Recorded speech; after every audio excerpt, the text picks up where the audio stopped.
तर नमस्कार भाऊ, आजच्या ब्लॉगची सुरुवात होती आकाश भेटला आपल्याला, म्हणला सातारा जायचं कारण काय तर त्याला मोबाईलचा कवर घ्यायचा होता. आम्हाला मोबाईलचा कवर आवडला, आम्ही घेतलो. आम्हाला जाता जाता काय दिसते लोकांची गर्दी, तिथं जाऊन बघितलं तर ॲक्सिडेंट झाला. बसनं रिक्षाला ठोकलेली वाटतं.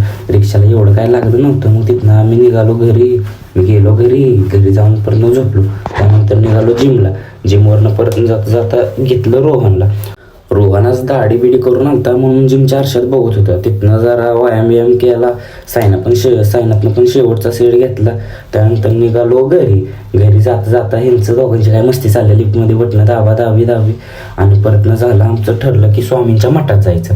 मग निघालो आम्ही मठाला निघालो. जाता आम्हाला मित्र पण भेटले. आम्ही सगळी मठाच्या बाहेर पोचलो आणि परतनं आत गेलो. आत दर्शन घेतलं. तिथं लय भारी वाटलं. परतनं प्रसाद घेतला आणि त्यानंतर घरी आलो आणि झोपलो. बाय. आजचा ब्लॉग एवढा.